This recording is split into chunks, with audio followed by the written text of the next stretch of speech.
السلام علیکم جی، میں ہوں آپ کا میزبان وقاص احمد، اور میرے ساتھ آج بات کرنے کے لیے موجود ہیں سینئر صحافی، تجزیہ نگار اور وائس چیئرمین پریس فاؤنڈیشن آزاد جموں کشمیر جناب سردار ذوالفقار علی صاحب۔ ہاں سر، بہت شکریہ آپ نے وقت دیا۔ آج ہم بات کریں گے کہ پہلگام حملے نے بھارت کے چہرے سے جمہوریت، انسانی حقوق اور سیکولرزم کا جو نقاب تھا وہ اتار دیا ہے۔ بھارتی ایجنسی را کے خفیہ دستاویزات سامنے آئے جس میں یہ واضح ہو رہا ہے کہ جو پہلگام حملہ تھا یہ بھارت کی جانب سے فالس فلیگ آپریشن تھا۔ ہاں سر، بھارتی خفیہ ایجنسی را کے دستاویزات سامنے آ رہے، کیا بھارتی بی جے پی حکومت یا ان کی جو انٹیلیجنس ہے اس کے نزدیک کیا انسانی جانوں کو کوئی اہمیت نہیں، بین الاقوامی کو قوانین نہیں، اور ان کے اپنے ملک سے کوئی وفاداری بھی نہیں ہے کہ اس طرح کے واقعات کروا رہے ہیں؟ نہیں، اس میں ایک بات آپ کو بتاؤں کہ جہاں تک آپ بی جے پی کی گورنمنٹ کی بات کر رہے ہیں یا را کی بات کر رہے ہیں یا آر ایس ایس کی بات کر رہے ہیں، تو میں آپ کو یہ بتاؤں کہ ان کی اپنے ملک اور اپنے مذہب سے یہ اعلیٰ ترین وفاداری ہے، کیونکہ ان کی جو سوچ ہے، ان کا جو مذہب ہے، ہندو جو مذہب ہے، وہ انسان کو سکھاتا ہی یہی ہے کہ چار ذاتیں، اور چھوٹی ذات کا جو ہندو ہے وہ بڑی ذات کے ہندو کا وہ جو مقدس کتاب ہے اس کو بھی ہاتھ نہیں لگا سکتا، وہ ان کے مندر میں عبادت بھی نہیں کر سکتا، وہ اپنے مذہب کے اوپر ٹھیک ہے۔ لیکن بحیثیت مجموعی اگر آپ جمہوریت کی بات کریں، اگر آپ انسانیت کی بات کریں، تو اس کے اوپر یہ بدنما داو ہے۔ لیکن میں پھر ایک بات کہتا ہوں کہ دنیا کے جو لوگ ہیں، جو لوگ ہندوستان کو جمہوریہ کہتے ہیں، میرا ان سے سوال ہے کہ جمہوریت میں حقوق برابر ہوتے ہیں، اور یہ کون سا مذہب ہے جس مذہب کے اندر ہی انسانوں کے حقوق جو ہیں وہ برابر نہیں ہیں؟ تو وہاں پہ تو جو ان کی چھوٹی ذات کی کچھ ہندو خواتین تھیں، ان کے ساتھ کچھ نوجوانوں نے اجتماعی زیادتی کر دی، اور جب وہ تھانے میں ایف آئی آر کے لیے گئے تو انہوں نے گاڑی کی یہ ان کے سامنے کیوں آئی تھی؟ یہ میں آپ کو وہ بات بتا رہا ہوں جو ایم اے پولیٹیکل سائنس کے نصاب کے اندر موجود ہے۔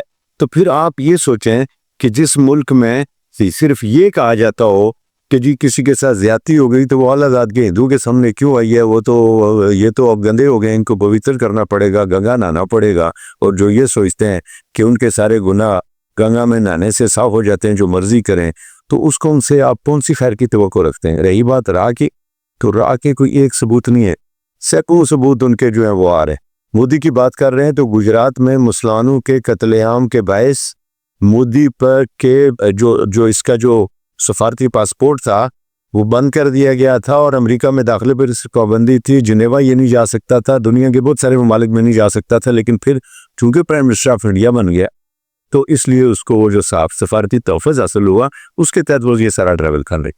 اصل بلوچستان کے متعلق D G S P R نے کچھ دن پہلے پریس کانفرنس پہ یہ واضح کیا کہ بلوچستان میں بھی دہشت گردی کے پیچھے بی ایل اے کے پیچھے بھارت کا ہاتھ ہے، تو اس پر نہیں چاہیے کہ پاکستان بھی دنیا کے سامنے ساری چیزیں رکھے جس طرح بھارت اس وقت کر رہا ہے؟ پاکستان جو ہے، پاکستان آپ دیکھیں، کسی کے اوپر آپ الزام ثبوت کے بغیر انٹرنیشنلی نہیں لگا سکتے، سب کو پتہ ہے کہ ان کا ہاتھ، ہم کہہ بھی رہے ہیں کہ ان کا ہاتھ، لیکن انٹرنیشنلی پاکستان نے یہ نہیں کہا انٹرنیشنل لیول پہ فوری طور پہ گھنٹے کے بعد۔ اب ثبوت آئے نا سامنے کہ انڈین میڈیا وہ ویڈیوز چلا رہا ہے کہ جن ویڈیوز کا تصور ہی کوئی نہیں ہے، انہوں نے کہاں سے بنا لی، کہاں سے وہ لے آئے؟ اس کا مطلب ہے اے آئی سے بنواتے ہیں، وہ اے آئی کے ذریعے۔ انہوں نے دیکھیں، جب بلوچستان ایکسپریس پہ حملہ ہوا نا، تو جیسے یہ ابھی ہوا ہے نا پلوامہ میں جب ہوا تھا، اس کے فوری بعد انہوں نے پاکستان پہ الزام لگا دیا، کوئی ثبوت، کوئی، میں نے اس دن بھی گزارش کی تھی آپ سے کہ وہاں پہ سینکڑوں مرڈر ہوتے ہیں، سینکڑوں چوریاں ہوتی ہیں، ہزاروں ریپ ہوتے ہیں، ہزاروں قسم کے گناہ ہوتے ہیں، تو سالہ سال سے عدالتوں میں کیس چلتے ہیں، ثبوت ان کے جو مہیا نہیں کر سکتے، تو پاکستان کے اوپر آدھے گھنٹے کے اندر انہوں نے الزام لگا دیا کہ پہلگام حملہ پاکستان نے کرایا، پلوامہ پاکستان نے کرایا، اسمبلی کے اوپر حملہ پاکستان نے کرایا۔ وہ بات پھر وہی ہے کہ ان کی گائے اگر دودھ نہیں دیتی تو کہتے ہیں جی اس کو پاکستان نے روکا ہوا ہے۔ تو جو جعفر ایکسپریس والا واقعہ ہے وہ پاکستان نے ذمہ داری کا ثبوت دیا ہے، پاکستان نے پہلے سارے ثبوت اکٹھے کیے اور پھر وہ میڈیا کے سامنے لائے۔ اس طرح کے کوئی ثبوت اگر انڈیا کے پاس ہوتے تو وہ یقیناً سامنے لے آئے ہوتے۔ دوسری بات یہ ہے کہ میں یہ سمجھتا ہوں کہ یہ جو واقعہ ہوا ہے یہ ہندوستان کی فوج کا انٹرنل مسئلہ تھا، وہ ایسے تھا کہ شاید ان کے جرنیلوں کی آپس کی کوئی چپ کلش تھی، اور آپ دیکھیں نا جرنیل کس کے برطرف ہوئے ہیں؟ بھارت کے۔ تو یہ فوجیوں کی آپس کی کوئی، ان کے فوجیوں کے درمیان جنگ تھی، اور اس جنگ کے درمیان انہوں نے 2-3 جرنیلوں کو آگے پیچھے کرنا تھا، اور اس وجہ سے انہوں نے یہ سارا واقعہ کیا۔ اور باقی جو بچے ہوئے ہیں اور انہوں نے ان جرنیلوں سے جان چھڑا لی ہے. یہ تو واضح ثبوت ہے اس بات کا. اس میں ایک اور چیز بھی ہے کہ جس طرح ان کے بھارتی جرنیل برطرف کیے جا رہے ہیں، اس میں یہ بھی کہا جا رہا ہے کہ جو ماہرین وہ کہتے ہیں کہ بھارتی حکومت کی جانب سے ان پر دباؤ ہے کہ آپ پاکستان کے خلاف جنگ کریں، لیکن وہ یہ کہہ رہے ہیں کہ ہم جنگ کے لیے تیار نہیں، ہماری فوج اس قابل نہیں ہے کہ ہم جنگ لڑ سکیں. لیکن ان کو جو ہے نا جنگ میں تھوپا جا رہا ہے اور عوام کو بیوقوف بنایا جا رہا ہے. دیکھیں اس وقت جان کچھ کرنے ہے عوام کو. اس وقت جو ہندوستان جو بڑے ناریل توڑ رہے تھے اور بڑے خوش تھے اور بڑے جشن منا رہے تھے رافیل کے اوپر، 3 رافیل آئے تھے، قومیں کیوں واپس چلے گی؟ اسی لیے اسپیس نہیں مل پائی ان کو. وہ اس لیے گئے کہ دیکھیں جو جنگ ہوتی ہے نا یہ صرف اسلحے سے نہیں لڑی جاتی. اس کے لیے پائلٹ، اس کے لیے مہارت، اس کے لیے موسم، اس کے لیے ماحول کے یہ چیزیں دیکھنی ہوتی. کوئی چیز ان کو موافق نہیں آ رہی تھی قدرت کی طرف سے.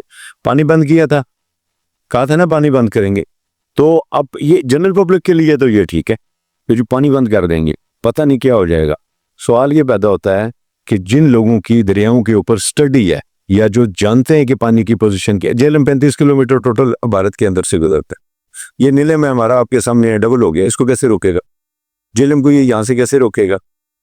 پھر جو اچھا اگر سندھ معاہدہ ختم ہوتا ہے وہ تو پانی روک سکیں گے یا نہیں روک سکیں گے، لیکن پاکستان کو مزید 3 دریا مل جاتے. یہ تو دیکھیں کچھ چیزیں نیچرل ہیں پاکستان کی طرف. دریا روکنا اتنا آسان نہیں ہوتا، پورا بھارت بھی وہ ڈبو دے نا اس پانی سے، پھر بھی یہ اس سے نہیں رکتے. اس لیے کہ یہ کچھ ان کے بنیادی جو منبع ہوتے ہیں، کچھ ان کے سپورٹنگ ریور ہوتے ہیں، کوئی اور ندی نالے چشمے ہوتے ہیں اس کے اندر، پھر بارشیں ہوتی ہیں، طغیانیاں ہوتی ہیں، طوفانیاں ہوتی ہیں. یہ پانی روکنا، سنبھالنا، دوسرے ملک کو بنجر کرنا یہ اتنا آسان نہیں ہوتا جتنا بھارت نے اس کو جو ہے وہ سمجھ لیا. پھر اب ایک اور بات میں آپ کو بتاؤں. بھارت نے کہا جی ہماری آبادیاں بڑھ گئی ہیں. میں آپ کو ایک بات بتاؤں، آپ ذرا غور کریں اس پہ کہ اگر 1947 میں مظفر آباد میں ڈیم بنایا جاتا، آپ روکتے کسی جگہ سے دریا کو اور اس کو ڈیم بنا دیتے، آبادی اپنی کتنی ہوگی اس وقت؟ 50,000. بالکل ایسے کار کتنے تھے آپ نے دیکھا 47 کا؟ کبھی تصویریں ہم دیکھتے ہیں کبھی 47 کی، تو کھیت ہی کھیت ہے. بالکل سٹی کے اندر بن سکتا تھا. آج مجھے بتائیں آپ بنا سکتے ہیں؟ نہیں بنا سکتی. روک سکتے ہیں دریا کو؟ آبادی بہت زیادہ ہو گئی ہے تو وہ کہتے ہیں جی ہماری آبادی بڑھ گئی ہے تو اس کے بھی دریاؤں کے کناروں پر بے شمار آبادی ہے. کم از کم 8 سے 10 کروڑ لوگوں کو بیگار ہونا پڑے گا اگر وہ کسی ایک دریا کا پانی روکتا ہے. اتنے لوگوں کو وہ بیگار کر تو زیادہ ٹائم روک بھی نہیں. اچھا ایک بات بتائیں نا، کیوں RSS اور نریندر مودی یہ سمجھتے ہیں کہ وہ اگلے 50 سال حکومت کریں گے اور ساری پالیسیاں ان کی رہیں گی، حکومتیں چینج ہوں گی؟ دوسری بات یہ ہے کہ اصل میں RSS کے 100 سال مکمل ہو رہے ہیں جی، اس کے جو 100 ایئرز ہیں نا وہ اس کے کمپلیٹ ہو رہے ہیں. اس کے اوپر انہوں نے کوئی نہ کوئی ایسی واردات، ایسا کچھ نہ کچھ کرنا تھا. اور پھر ان کا تو الیکشن ہی پاکستان کی مخالفت کے بغیر نہیں ہوتا. آزاد کشمیر لے لیں گے، گلیز بلتستان لے لیں گے. مجھے ایک بات کا آپ جواب دیں، جو 5 اگست 2019 ہوا ہے اس کا میں ہندوستان کی عوام سے پوچھتا ہوں نقصان کس کو ہوا ہے؟ ہندوستان کو. پاکستان کو کوئی نقصان نہیں ہوا. دو نقصان ہوئے ہیں. نہ پہلا نقصان کہ وہ جو لوگ جو تھوڑا بہت ہندوستان کے لیے نرم جذبات رکھتے تھے یا امن چاہتے تھے، وہاں کا مقبوضہ کشمیر کا ہندو ہو گیا، برمن یا کوئی اور، وہ سارے بھی اس کے اگینسٹ ہو گئے. جو پولیٹیکل پارٹیز ان کے اچھا اس کے بعد مودی کی کو جو جماعت ہے وہ مقبوضہ کشمیر میں الیکشن کیوں نہیں جیت سکی؟ اب اس کا دوسرا پہلو میں آپ کو بتاؤں کہ وہ تو ہندوستان کے پاس تھا، وہ اس کے اوپر جو مرضی قانون نافذ کر دے. جو اس کا کلیم تھا کہ AJK بھی ہمارا ہے، اور بھئی آپ نے وہ سارا کچھ ختم کر کے اس کو تو اپنا حصہ بنا لیا، تو آزاد کشمیر کو پھر پاکستان کے حوالے کر دیا. اس کا مطلب ہے اس نے سرنڈر کر دیا نا. سیدھی بات کریں، کیوں لوگوں کو بیوقوف بنا رہے؟ دوسری بات وہ کہتے ہیں جی ہمارا حصہ ہے. آزاد کشمیر کے اندر جو لوگ 47 میں بھی پیدا ہوئے ہیں ان کو اس وقت مقبوضہ کشمیر سے اور ہندوستان سے وہ نکال رہے ہیں. کئی لوگ جو نکال رہے ہیں نا. بالکل. تو ہم ہندوستان کے اور چیخنے والے میڈیا سے پوچھ رہے ہیں، وہ ہمیں صرف اس بات کا جواب دے دیں کہ ہم تو کسی کو نہیں نکال رہے، یہ تو کسی کو نہیں نکال رہے. ہم اس کشمیر کو اپنا حصہ سمجھتے ہیں. جو یہاں پہ آ رہے ہیں موسٹ ویلکم، یہاں آئے رہیں، کوئی نہیں پوچھتا ان کو. لیکن ہندوستان نے عملاً پاکستان سے شکست تسلیم کر لیا. عملاً وہ یہ سمجھ گیا کہ آزاد کشمیر کا وہ کچھ بھی نہیں کر سکتا، اور وہ جو اٹوٹ ٹانگ کہتا تھا، پھر اس کا مطلب ہے کہ ہندوستان کی تو ٹانگ ہم نے کاٹ کے رکھی ہوئی ہے نا، ہمت ہے تو آ کے لے لے. اچھا سر، ایک چیز اور ہے، ابھی کچھ لوگ یہ کہہ رہے ہیں کہ جنگ کے خطرات بالکل ختم ہو چکے ہیں، جنگ نہیں ہوگی، کیا صورتحال ہے؟ کیا جنگ ہونے کے کچھ چانسز ہیں؟ اس طرح کی صورتحال ابھی تک بنی ہوئی ہے یا بالکل امن ہو گیا ہے؟ امن ہوا نہیں ہے، امن کروایا گیا ہے، ٹنڈے کی نوک بھی امن ہوا ہے۔ میں ایک بات پہلے دن سے کہہ رہا تھا کہ پاکستان کی جو فوج ہے، پاکستان اسلامی جمہوریہ پاکستان ہے، اسلام امن کا مذہب ہے، پاکستان کی فوج اسلامی فوج ہے۔ آپ کا چیف حافظ قرآن ہے، وہ ایک ایک آیت کو ترجمے کے ساتھ پڑھتا ہے۔ مجھے یہ بتائیں اسلام کیا کہتا ہے؟ کہ جو تمہارے مد مقابل ہو صرف اس سے لڑو، جو مد مقابل نہیں اس سے مت لڑو۔ اگر دشمن گر جائے تو گرے ہوئے دشمن کو نقصان نہیں پہنچانا، اس کی لاش کو مسخ نہیں کرنا، اس کے اگر گھر میں بچے ہیں فتح کر لو کسی علاقے کو، بزرگ ہیں، بچے ہیں، عورتیں ہیں، ان کی حفاظت تمہاری ذمہ داری ہے۔ اگر آپ نے ایک علاقے کو فتح کر لیا، میں کہتا ہوں جی آپ نے سری نگر فتح کر لیا، پاکستانی فوج جب وہاں فتح کر لے گی تو اس کے بعد اگر سری نگر میں کسی خاتون کو دوائی نہیں ملتی، کسی بچے کو دودھ نہیں ملتا، تو سوال پتہ ہے کس سے ہوگا؟ کور کمانڈر سے، پاکستان کی آرمی چیف سے، کہ تمہارے پاس تھا ہی، چونکہ اللہ سے اوپر تو کوئی نہیں ہے نا، اس کا ایک نظام ہے۔ مجھے یہ بتائیں کہ پھر پاکستان بے گناہ لوگوں کو کیوں مارے گا؟ ہاں یہ بھی دین میں ہے کہ اگر کوئی تمہارے اوپر حملہ کر ہی دے تو پھر جواب دینا لازم بنتا ہے۔ یہ جتنی ایل او سی کے اوپر فائرنگ ہوتی ہے اس کو آپ اسٹڈی کریں نا، پاکستانی فوج صرف دفاعی فائر کرتی ہے، کبھی بھی اٹیک کا فائر وہ نہیں کرتی، کبھی بھی دوسری جانب کسی چیز کو نقصان نہیں۔ اور یار ان ہندوؤں کو کون سمجھائے؟ ان کو کوئی ایک دفعہ کو قرآن پاک پڑھا دے، کوئی دین ان کو سمجھا دے تھوڑا سا۔ ہمارا دین ہمیں مندر کی حفاظت کو حکم دیتا ہے، ہم ان کی عبادت گاہ کو بھی ایسے نہیں توڑ سکتے۔ بالکل ہمارا اپنا دین ہمیں پابند کر رہا ہے، ان کا خوف نہیں ہے، لیکن ہمارا دین پابند کر رہا ہے۔ پھر جب آپ کا آرمی چیف حافظ قرآن ہو جو خود کہتا ہے کہ اللہ نے اپنے گروہ کی مدد کا وعدہ کیا اور ہم اللہ کا گروہ، یہ ان کا ایمان ہے، مجھے بتائیں پھر پاکستان کے اوپر جنگ کیسے مسلط کی جا سکتی ہے؟ کسی کی کیسے جرات ہو سکتی ہے کہ وہاں کسی جو انسانیت ہے اس کا خون بہتا رہے؟ اور میں سمجھتا ہوں کہ اس کا کریڈٹ جو پاکستان پہ حملہ نہیں ہوا، ادھر جو خون بہنا تھا وہ نہیں بہا، جو ادھر خون بہنا تھا، آگ اور خون کی جو ہولی وہ کھیلنا چاہتے تھے، اس کا کریڈٹ بلا شبہ پاکستان کی فوج کو جاتا ہے، اور سب سے زیادہ میں سمجھتا ہوں آرمی چیف کو جاتا ہے۔ اور میں جو میاں شہباز شریف ہیں میں اس کو بھی داد دیتا ہوں، اور پاکستان کی جو سیکورٹی کونسل ہے اس کو بھی داد دیتا ہوں، جنہوں نے اسٹیٹ فارورڈ کے بیان دیا کہ آئیں بین الاقوامی اپنی مرضی کی ایجنسی سے تحقیقات کرا لیں جو نیوٹرل ہو، ثبوت دیں ہمیں کہ ہم نے کہاں پہ یہ سارا کیا۔ اس کا مطلب ہے پاکستان کلیئر ہے، اور پاکستان ویسے بھی کلیئر تھا، وہ جو بانا کر رہے تھے وہ بانا بھی ان کا۔ اور یاد رکھیں ایک ایک گزرنے دن کے ساتھ ہندوستان کی پوزیشن کمزور ہو، ہندوستان کا میڈیا جو ہے بڑی گندی حالت میں جا رہا ہے، وہ چیخ رہے تھے وہ واپس جا رہے ہیں۔ دوسری بات یہ اللہ کی طرف سے دیکھیں کہ میں تو کہتا ہوں کہ یہ جو دریا ہے نا انہوں نے بغاوت کر دی ہے۔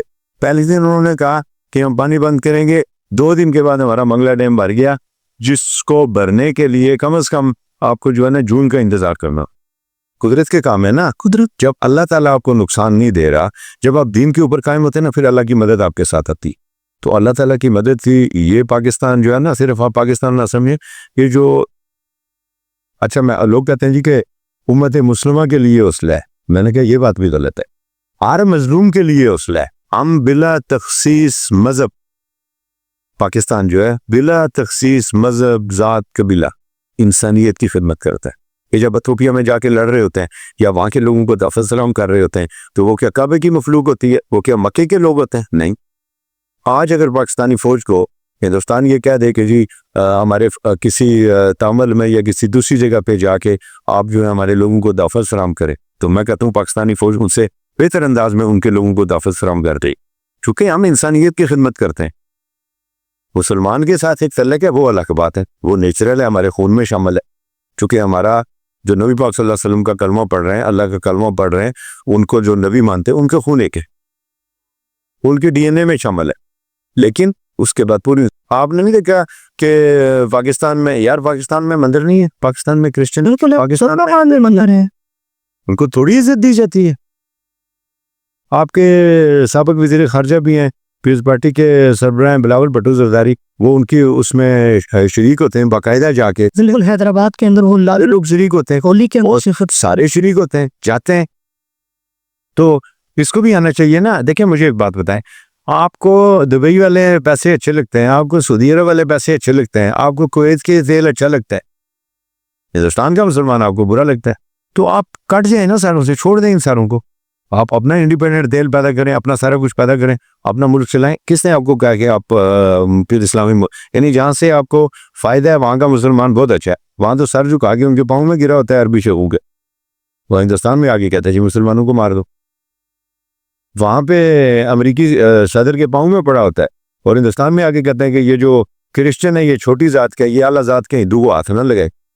یہ کیا مذاق ہے یار, یہ تو دولا پن ہے, اور یہ زیادہ دیر نہیں چلے گا. بہت شکریہ سر, آج اپنے وقت دیا. اب میرے ساتھ موجود تھے سینئر صحافی, تجزیہ نگار اور وائس چیئرمین پریس فاؤنڈیشن آزاد جموں کشمیر سردار ذوالفقار علی صاحب. ان سے ہم نے بات کی اور اس وقت کی جو تازہ ترین صورتحال ہے اس پر کچھ ایسی چیزیں تھیں جن کے بارے میں ہم نے جاننے کی کوشش کی تھی. آج کے پروگرام سے دیجیے اجازت, لینے کے بعد.